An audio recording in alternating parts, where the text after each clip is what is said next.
అయిన థామస్ గారికి నేను ఒకటే అడుగుతూ ఉన్నాను, మీ ఇంట్లో ఆడవాళ్ళ గురించి మీరు ఎంత నీచంగా మాట్లాడగలరా? ఎంత సభ్యత మరిచి మీరు మాట్లాడగలరా? ఆ మహిళల గురించి ఎవరైనా మాట్లాడితే, మీ ఇంట్లో మహిళల గురించి ఎవరైనా ఇలా మాట్లాడితే మీరు ఊరుకుంటారా అని నేను అడుగుతూ ఉన్నాను.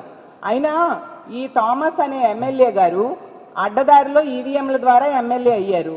తీసుకుంటే నియోజకవర్గంలో ఎవరిని అడిగినా కూడా చెప్తూ ఉన్నారు, ప్రతి పనికి కూడా లంచం తీసుకుంటారంట. అలాగే తీసుకుంటే దేవుడు అంటే కూడా లెక్కలేదంట, బూట్లు వేసుకొని పూజలు చేస్తారంట. అలాంటి వ్యక్తికి మహిళలంటే గౌరవం ఎలా ఉంటుందని మేము ఎక్స్పెక్ట్ చేస్తున్నాం? అంత దారుణంగా మహిళలంటే గౌరవం లేని వ్యక్తి కాబట్టి ఒక దళిత మహిళని కూడా చూడకుండా అంత వ్యక్తిత్వ హననం చేస్తూ మాట్లాడడం నిజంగా దారుణం. దీన్ని మేము తీవ్రంగా ఖండిస్తూ ఉన్నాము. తక్షణమే ఎమ్మెల్యే మా కృపాలక్ష్మి గారికి క్షమాపణ చెప్పాలి. అలాగే చంద్రబాబు నాయుడు గారు మీ పార్టీలో ఎమ్మెల్యే ఇంత దారుణంగా మాట్లాడినందుకు అతని మీద చర్యలు తీసుకోవాల్సిందిగా మేము డిమాండ్ చేస్తూ ఉన్నాము. అలాగే మా కృపాలక్ష్మి గారు పోలీస్ స్టేషన్లోని, అలాగే తీసుకుంటే ఎస్సీ కమిషన్కి, నేషనల్ ఉమెన్ కమిషన్కి కంప్లైంట్ ఇవ్వబోతున్నారు. వాళ్ళందరూ కూడా ఈ ఎమ్మెల్యే మీద చర్యలు తీసుకోవాల్సిందిగా మేము డిమాండ్ చేస్తూ ఉన్నాం. తెలుగుదేశం పార్టీలో తీసుకుంటే ప్రతి సందర్భంలో కూడా ఎమ్మెల్యేలకు కానీ వాళ్ళ నాయకులకు కానీ మహిళలంటే గౌరవం లేదు, సభ్యత సంస్కారం లేకుండా ప్రవర్తిస్తూ ఉండే పరిస్థితి మనం చూస్తూ ఉన్నాం. దీనికి కారణం ఏంటి అంటే చంద్రబాబు నాయుడు గారి ప్రోత్సాహం. ఇలాంటి తప్పుడు పనులు చేసినా ఎటువంటి శిక్ష వెయ్యరు అన్న ధైర్యంతో ఈరోజు దిగజారిపోయి ఈ విధంగా ఆ పార్టీ ఎమ్మెల్యేలు ప్రవర్తిస్తూ ఉండే పరిస్థితి మనం చూస్తూ ఉన్నాము. కాబట్టి అసలు తీసుకుంటే చంద్రబాబు నాయుడు గారి సొంత జిల్లాలో ఒక మహిళని, ఒక నియోజకవర్గ సమన్వయకర్త అయిన మహిళని ఈ విధంగా మాట్లాడడం ఎంత దారుణం చెప్పండి. అలాగే తీసుకుంటే ఆవిడ చేసిన తప్పేంటి? తెలుగుదేశం పార్టీ వాళ్ళ మద్యం డెన్, అక్రమ మద్యం, ఒక కల్తీ మద్యం డెన్ దొరికింది అని దాని మీద ఆవిడ పోరాటం చేశారు, ఫ్లెక్స్ వేయించారు. అందులో తప్పేముంది? నిజమే కదా. మీ ఎక్సైజ్ డిపార్ట్మెంట్ వాళ్ళే బయట పెట్టారు కదా, మీ తంబలపల్లి ఇన్ఛార్జ్ అడ్డంగా అందులో దొరికారు కదా. మరి దాన్ని ఆవిడ చెప్తే తప్పేంటి? అంటే నిజాలని జీర్ణించుకునే ధైర్యం లేక ఈ విధంగా ఆవిడ్ని వ్యక్తిత్వ హననం చేస్తూ ఆవిడ గురించి చాలా నీచంగా మాట్లాడడం నిజంగా ఎంత దారుణం. ఇలాంటి వాళ్ళని ఎందుకు క్షమిస్తున్నారు చంద్రబాబు నాయుడు గారు? ఎందుకు ఈ సంఘటనలో మీరు నోరు మెదపట్లేదు అని నేను అడుగుతూ ఉన్నాను. అలాగే తీసుకుంటే చంద్రబాబు నాయుడు గారి ప్రభుత్వంలో తెలుగుదేశం పార్టీ ఎమ్మెల్యేలు అవ్వచ్చు, నాయకులు అవ్వచ్చు, మహిళల పట్ల కాలకేయుల్లా మారిపోయిన పరిస్థితి మనం చూస్తూ ఉన్నాము. చాలా దారుణంగా ప్రవర్తిస్తూ ఉన్నారు మహిళల విషయంలో.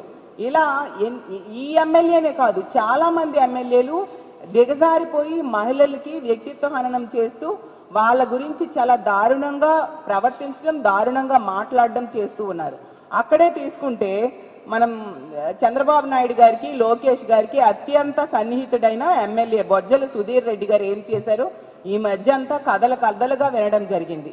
వాళ్ళ కూటమిలో పార్టీ అయిన జనసేన నాయకురాలైన కోట వినీత అనే ఆమె గురించి ప్రైవేట్ వీడియోలు తీయించడానికి 60 లక్షల డబ్బులు ఆమె డ్రైవర్కి ఎరచూపి తీయించాడు అని చెప్పి ఆ కోట వినీత అన్న ఆవిడ ఎన్నో సందర్భాల్లో ఆవిడ చెప్పడం జరిగింది. మొన్ననే కొద్ది రోజుల క్రితం అయితే ఆ డ్రైవర్ తాలూకా సెల్ఫీ వీడియోలో ఈమెను హత్య చేయడానికి కూడా అతను సంకల్పించాడని చెప్పడం జరిగింది.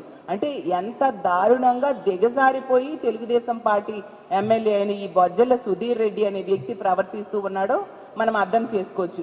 మరి ఏమైనా చంద్రబాబు నాయుడు గారు కానీ, లోకేష్ గారు కానీ అతని మీద చర్యలు తీసుకున్నారా? ఖచ్చితంగా అలాంటి వ్యక్తి మీద చర్యలు తీసుకోవాలి కదా. ఏ మాత్రం చర్యలు తీసుకోలేదు. అంటే ఎంత దారుణంగా వాళ్ళ పార్టీలో వాళ్ళకి, వాళ్ళ కూటమిలో వాళ్ళకే రక్షణ లేని పరిస్థితి.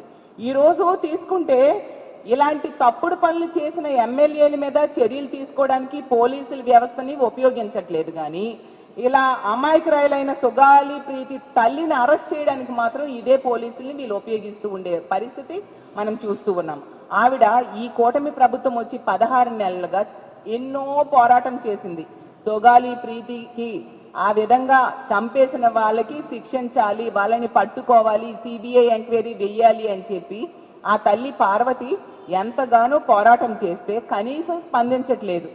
అసలు ఎన్నికల ముందు ఏం జరిగింది? పవన్ కళ్యాణ్ గారు ఆ కర్నూలు వెళ్ళినప్పుడు ఆ తల్లిని, సుగాలి ప్రీతి తల్లిని అడ్డం పెట్టుకొని ఓట్లు అడగడం జరిగింది. మా కూటమి ప్రభుత్వం అధికారంలోకి వస్తే మొదటి కేసుగా సొగాలి ప్రీతి కేసుని మేము తీసుకుంటాము, దానికి ఆ కేసుకి న్యాయం చేస్తాము, అలాగే సిబిఐ ఎంక్వైరీ వేస్తాము అని చెప్పి ఎన్ని మాటలు చెప్పారు కదా పవన్ కళ్యాణ్ గారు. మరి ఈ రోజు మీరు వెళ్ళారు కదా, మరి ఆ తల్లిని కలవాలి కదా. తీసుకుంటే ఎర్లీ మార్నింగ్ నుంచి కూడా ఆ తల్లిని, సొగాలి ప్రీతి తల్లిని అక్రమ నిర్బంధం చేయడం జరిగింది. అంటే పోలీసుల్ని ఇలా అమాయకులైన మహిళలకి అక్రమంగా నిర్బంధించడానికి వాడుతున్నారు తప్ప తప్పుడు పనులు చేస్తున్న మీ ఎమ్మెల్యేల మీద చర్యలు తీసుకోవడానికి మాత్రం వాడట్లేదు అనేది స్పష్టంగా అర్థమవుతుంది.